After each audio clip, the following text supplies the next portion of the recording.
Hey friends, welcome to Aromatic Chat, the podcast that introduces you to registered, clinical, and certified aromatherapists around the world.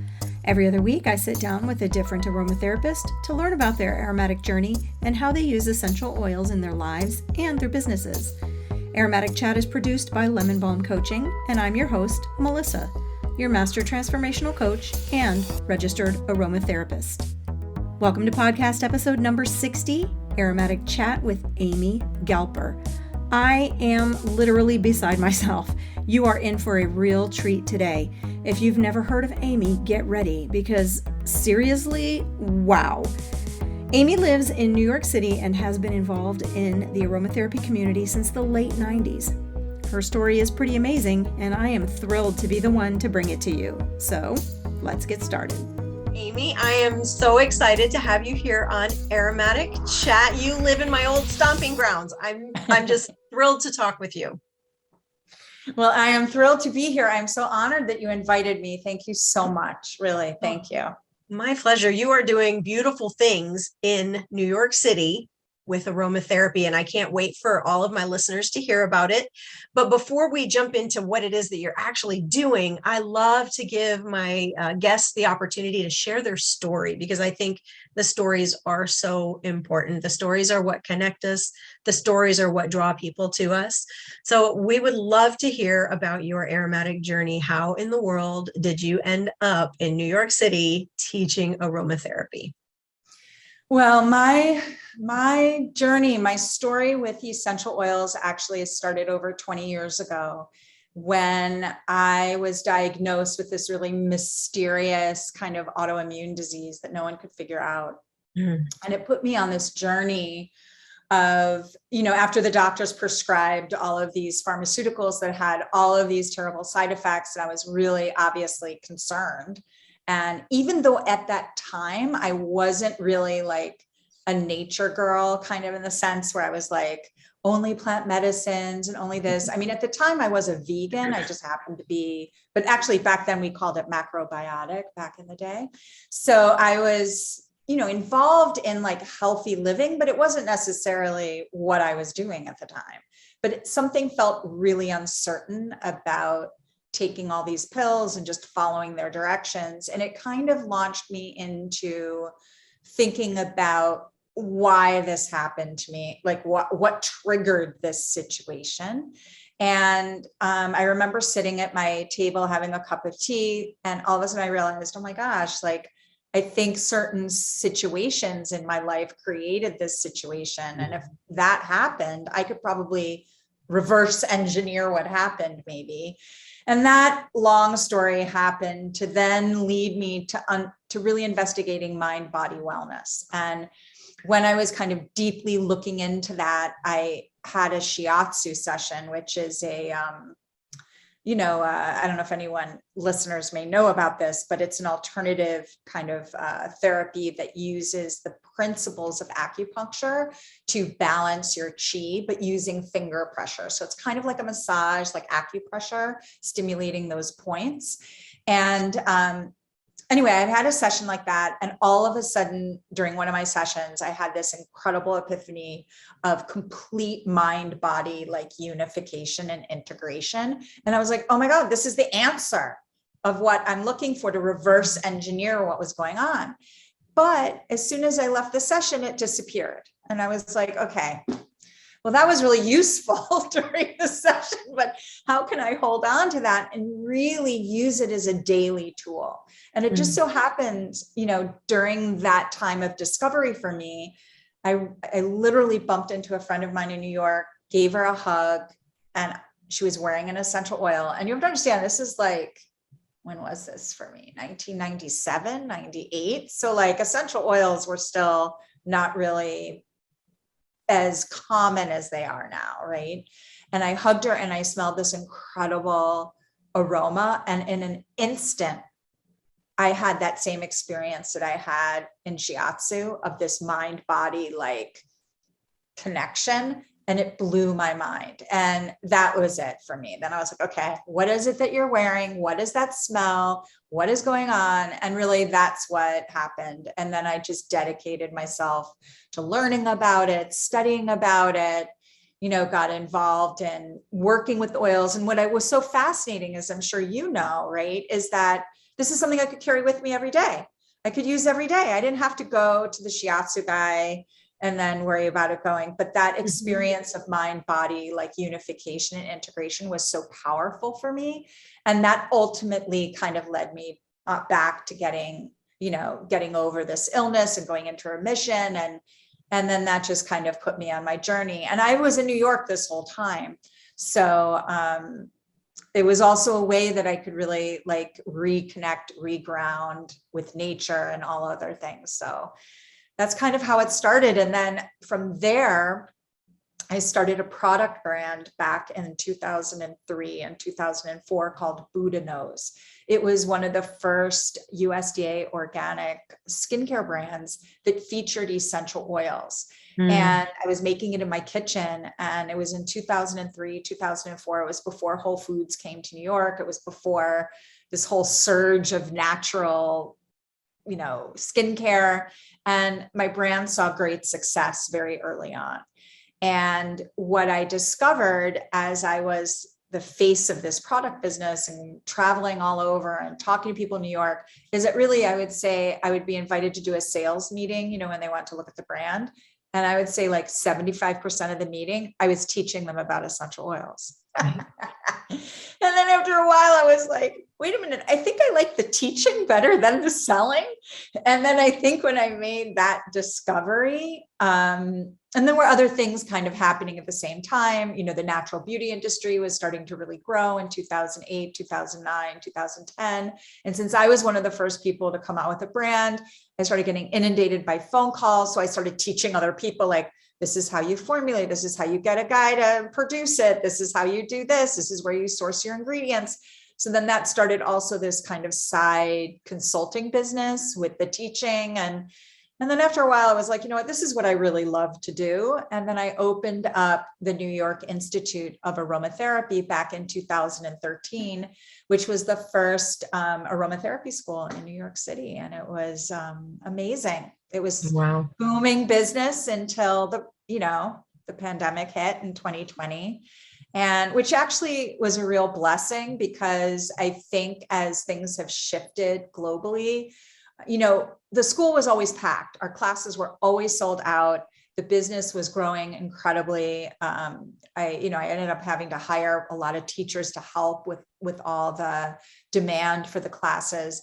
But what I realized is I could only reach so many people, Right. And so what the pandemic did, it kind of invited me to pivot and put all of my work online.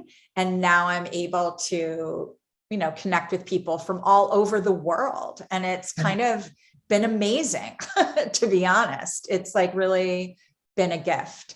So that's kind of been my journey, and then, I don't know, that's kind of the story. That's exciting. So how in the world did you find someone to teach in the 1990s about essential oils? Because I do know it was very fringe back in the 90s. It was very fringe back then. I mean, this is the late 90s. So my husband, I was dating him at the time. He had a very good, back then there was no like online education or anything like that. Right? There wasn't even internet. The internet was just starting. Isn't that It's hard to believe when you look back at that. Like when I started my brand Buddha Nose, like there wasn't even really Facebook.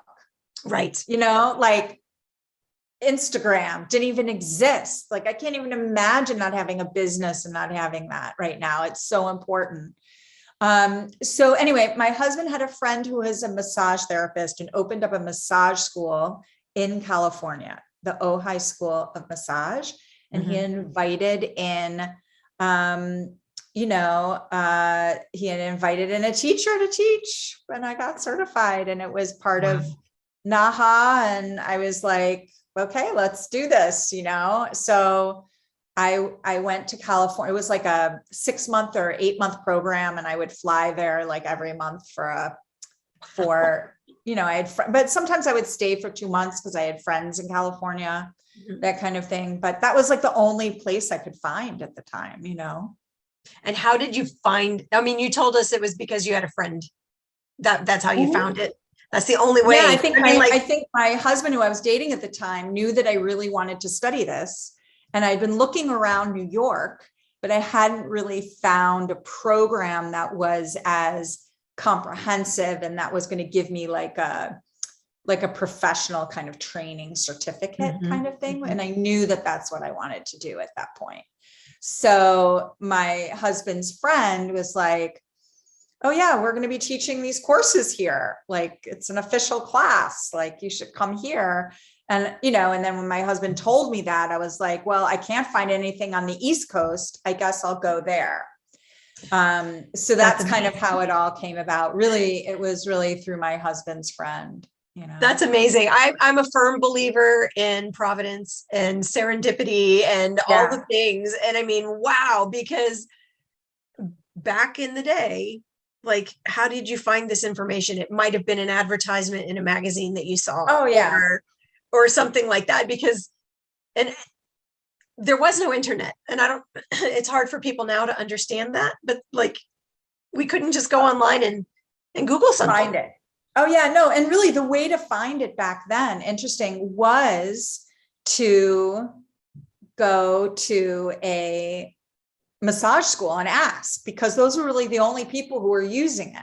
The other place that I knew was using it, interestingly enough, was there was a big acupuncture school here. And now I can't even remember the name of it. It was on 14th Street. And who was teaching there at the time? But Peter Holmes, who I totally revere, love his books, just think he's a genius. But he was teaching classes specifically for acupuncturists. So like I could have gone, I suppose, but it was really part of their curriculum and their program. And it wasn't really what I wanted. But he was the only one that I found, that was really doing something that was more in depth at the time. Right. And all of this was because of the autoimmune disease. It was just, I want to take care of myself.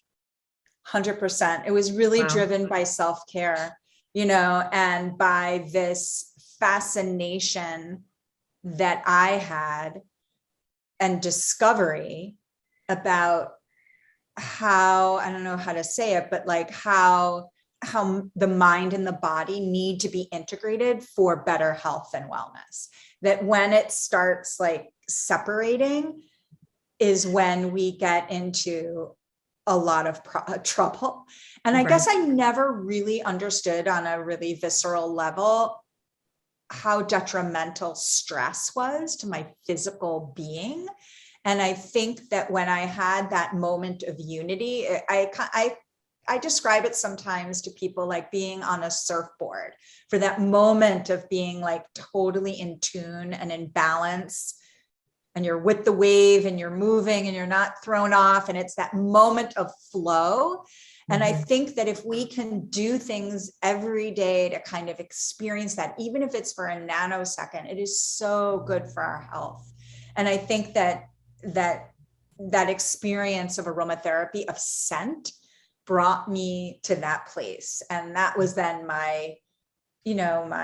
the light that kept guiding me. Like, okay, well, this is something that I have to keep, finding and working towards and all that. Right. And the mind body connection is, the moment, like you said, the moment we begin to separate the two is the moment we start to invite dis-ease into our bodies. Hey friends, we'll get back to this episode with Amy Galper in just a minute. I want to take a quick moment to let you know that over at Buy Me a Coffee, you have a couple of opportunities. You can support me and my mission of connecting you with the aromatherapist that you vibe with by simply buying me a coffee. They have made it so simple. You can support the podcast for as little as $5 for 1 cup of joe, or you can buy me a bunch of coffee. The other thing that's pretty cool is I'm offering some members-only content on the same platform. At Buy Me a Coffee, you can have access to the full unedited episodes, special meditations recorded by your master transformational coach, me, and I'll be adding more items as time goes on. All you have to do is hop over to buymeacoffee.com/AromaticChat and buy me a coffee or two, or even become an Aromatic Chat member for all of that bonus content. That's buymeacoffee.com/AromaticChat.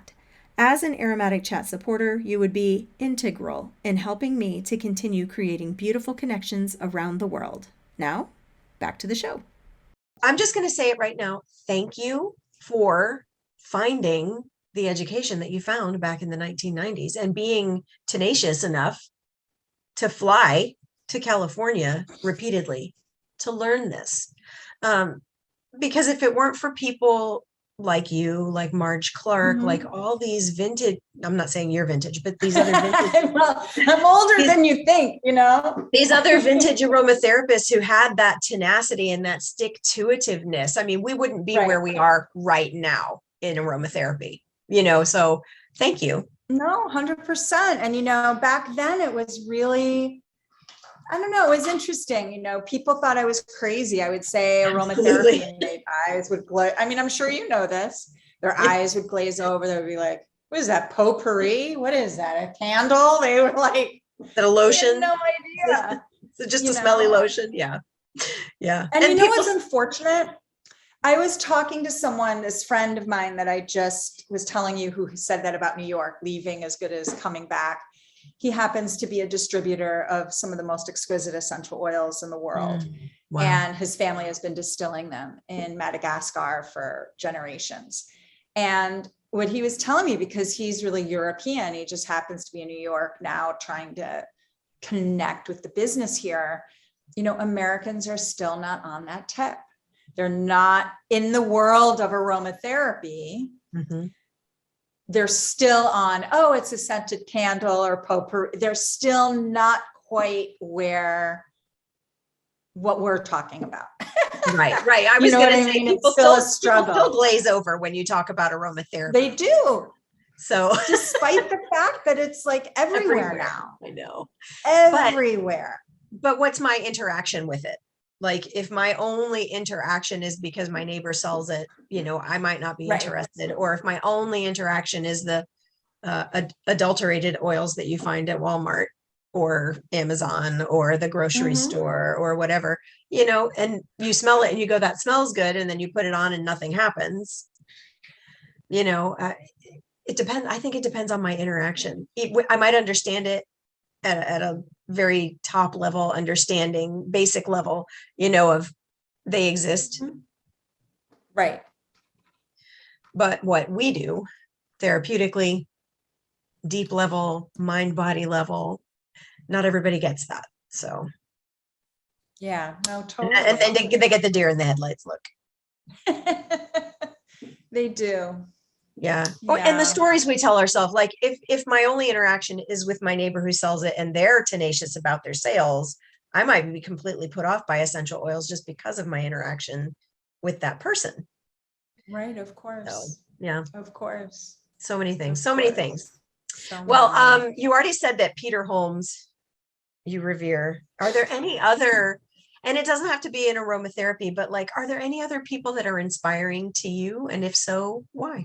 In the world of aromatherapy, I would say probably one of my favorite authors ever is Jennifer Peace Rind, is one of my favorite authors. I love all of her books, deeply inspired by her writing. And today, actually, I was thinking about her book, Aromatherapeutic Blending, that one, and her whole discussion about the power of blending and creation of synergy. And, even though I might think about it like technically about the oils, I mean, it really translate a lot, even as a metaphor to how we lead our lives and are part of the world. And I just find like she's always relating it in that way. I don't know, I find her very inspiring in the world of aromatherapy. I mean, other people I would say that I really admire, women. I love reading stories about women entrepreneurs, political leaders, things like that. I'm always very inspired by.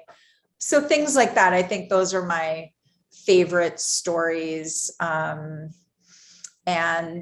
recently I've been kind of obsessed with just, listening to a lot of podcasts. I know we were talking about that before we started talking, because I'm a big listener of podcasts. And I love listening to like a lot of these women, like entrepreneurial podcast because I love hearing their stories and their challenges and discussions of mindset and, interesting things like that I find really inspiring. So that's awesome. Well, speaking of podcasts, I know you have your own. Do you want to share a little bit about your podcast? Yeah, well, my podcast is called Aromatherapy in Action, and I feel a little shy talking about it because yours is so amazing and mine is a newbie beginning podcast. It's a process. And, it takes time. Process. And I actually had the idea during the shutdown to start it.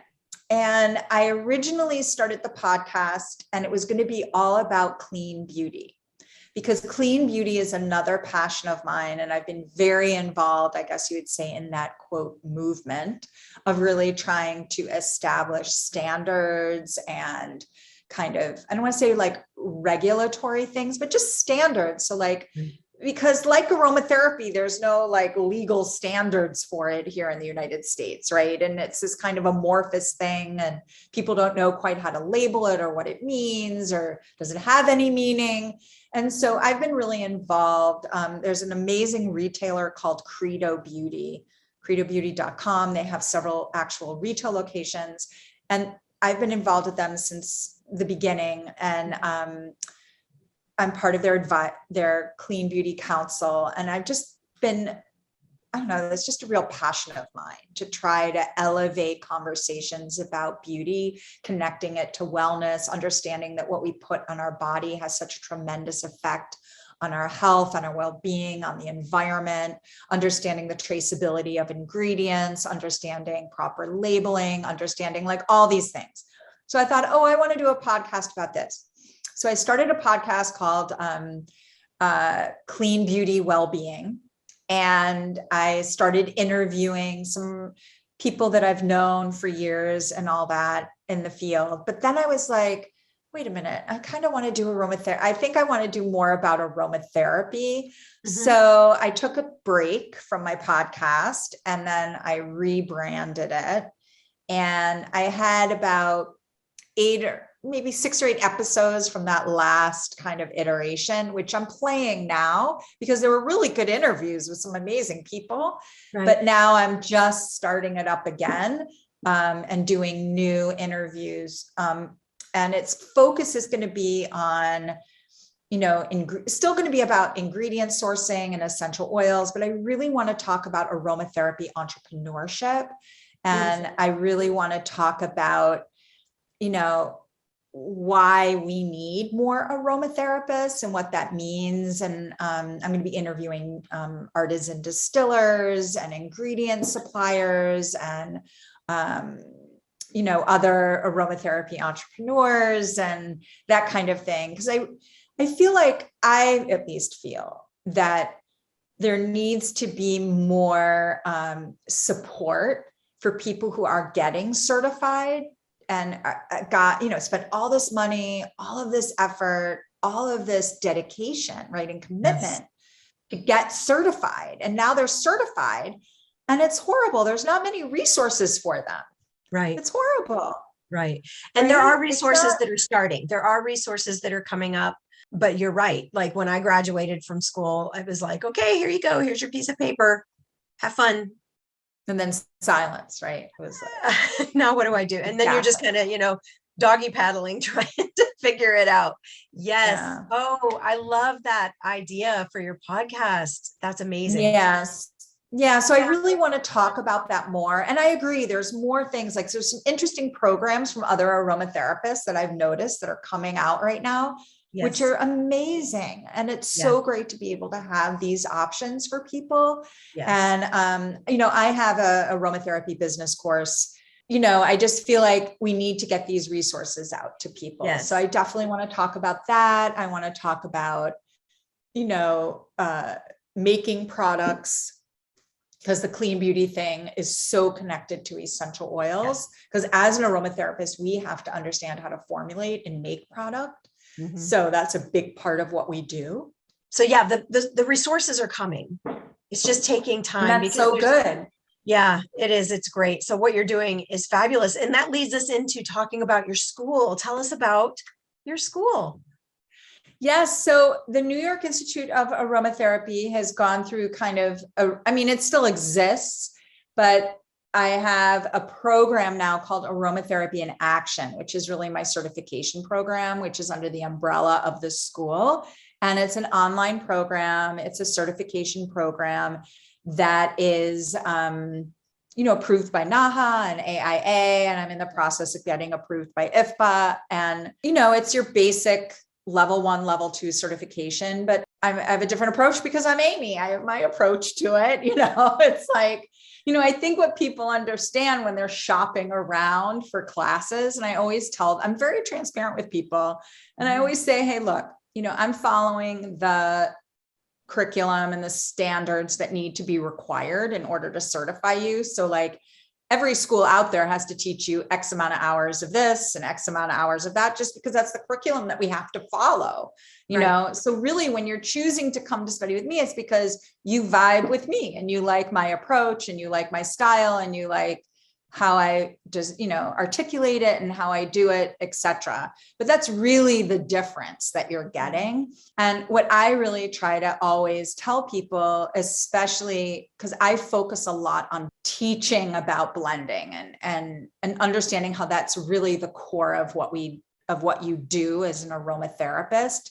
And it's beyond just putting a few essential oils together. It's actually even understanding how to well formulate the base so it supports what your blend is doing. So I have a whole methodology of teaching blending. And I really want people not to be recipe followers. Like I'm not interested in just give them my big fat book of recipes and just looking it up every time they need something for someone's cold. But I really want to, that old saying, I want to teach them how to fish rather than just hand them all the stuff. So that's kind of a big emphasis.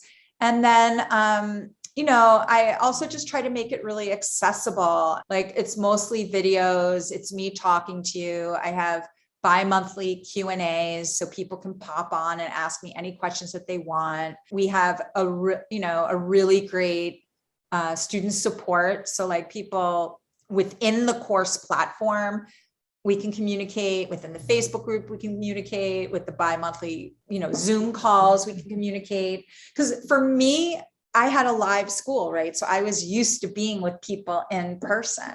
Right. And so going online has been an interesting transition for me because I'm such a people person. So I really wanted to make that experience super as if you were in the room with me, even though we're on the internet together. And I wanted to say the price point makes your course so accessible. Wow. Yeah. So anyone who is listening, definitely do your research. The price point of your course is really appealing. Oh yeah, 100%. And that was a big decision for me because, my course is the same amount of content because I had to get the same approval as everybody else, Right, and I think people have to understand that whether you're at this school, that school, or that school, we're all approved by AIA and NAHA. So that means we're following the same hours, and it's the same material. I mean, I hate to say that, but it's just taught different because you're you, like you said. Exactly. Yes. Exactly. And that's really what the difference is. The approach and what resonates and who your tribe is kind of thing, Yes. Is your course self-paced? Yes, totally self-paced. I don't want anyone to feel enormous pressure that they're going to lose. I don't want them to ever feel they can't talk to me or reach me or something, Right. That you just created a course and walked away. Yeah, no, of course. Because I hate that when that happens to me. So, how can people find the course if they're interested in just looking at it, checking it out? Yeah, they could find me on Instagram at Amy Galper. And if you go to the link in the bio, you can click Aromatherapy in Action and get on the wait list. Or you could go to my website. Yeah, those would be the two places. My website, amygalper.com, or Instagram has a link right there to it. And those would probably be the best. And of course, if you have any questions, you could just email me at amy@amygalper.com. Because you're accessible. We love Because I that. am accessible. We love that. So what are you working on right now that's got you really excited? And it doesn't have to even be aromatherapy related.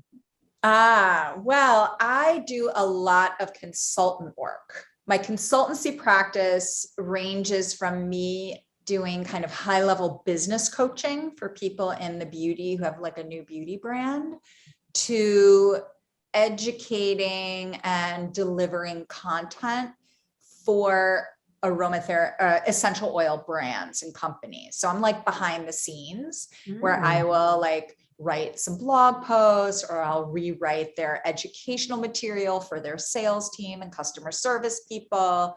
And then sometimes I'm hired to actually formulate products and work with a chemist and be a product developer.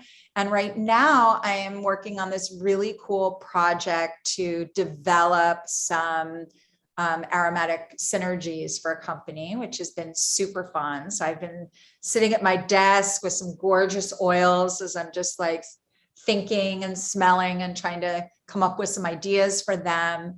And then I also, just so happens tonight, the day of our podcast, tonight I'm kicking off a group coaching program, which I adore. It's one of my favorite things. I started this last fall and it was such a huge hit. I'm doing it again. You have to apply to work with me. I interview, you have to fill out an application, and it's for new or existing clean beauty entrepreneurs who want to launch their product like properly, bring it from the kitchen to the retail counter. So this was a way that I could coach people, but I could do it at a fraction of my one-on-one fees, and then do it in a group setting, which makes everyone more accountable. Yeah, I'm very excited. So I do these group coaching for, I would say, beauty entrepreneurs and stuff like that. So that's one of my favorite things to do. Oh my gosh, that's amazing. As an aromatherapy school, what is one concept that you think people really still struggle to understand? Because we did talk about, aromatherapy, people know what it is now. It's everywhere, but what don't people get? This sounds like so simple to me and probably to you. People still have a hard time understanding how important our sense of smell is to our health. And you would think, oh, well, it's aromatherapy. Of course, people think that. But no, actually, because there's such an emphasis on the chemical constituents and using them to alleviate symptoms, and not even to look at ourselves as this holistic being. It's almost like, okay, I got rid of the Advil, but I'm replacing it with peppermint oil kind of mentality, rather than this more like holistic. It's almost like you have to shift the paradigm of what you understand being healthy is. Right. And I think that is the most difficult concept for people. There's some students of mine who are so focused on getting the right formula, to get rid of, their sciatica or their acne breakout.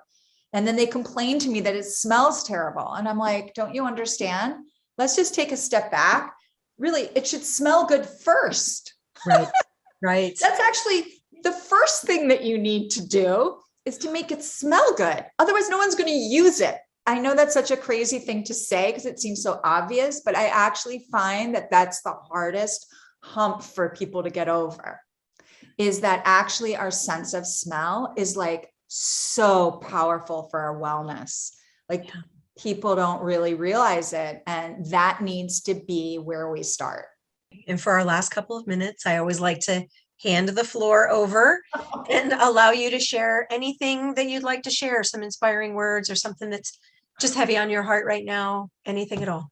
I just feel like my words to everybody is that everybody should pay attention to the aromas around them.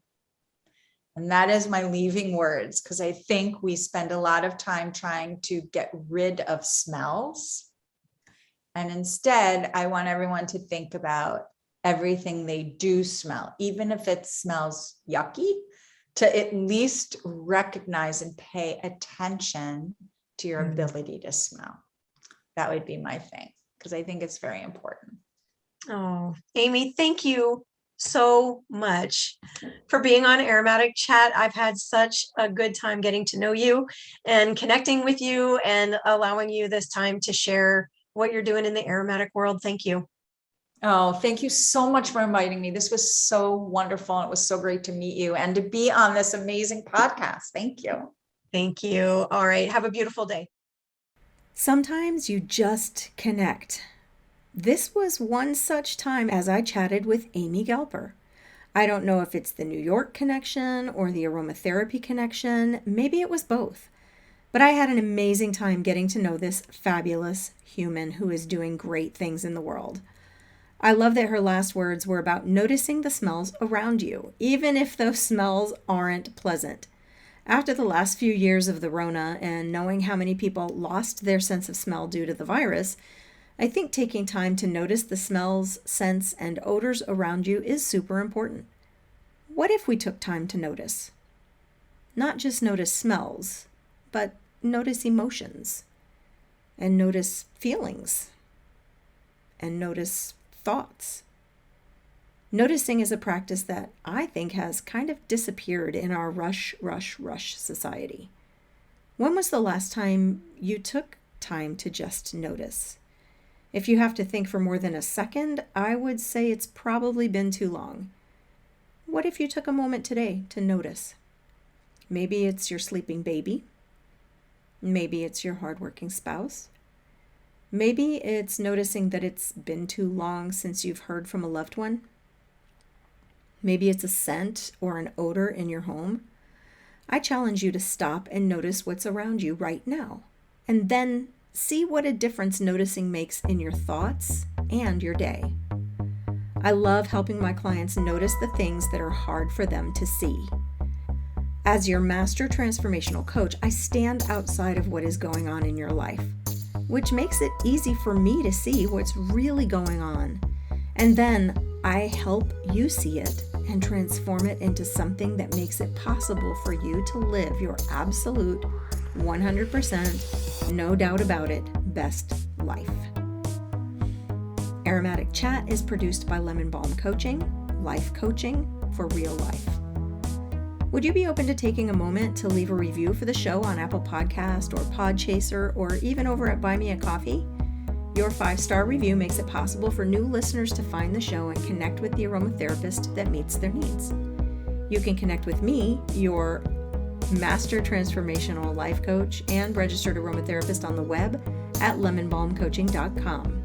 I will see you next time with our next episode. Until then, peace, love, and aromatics.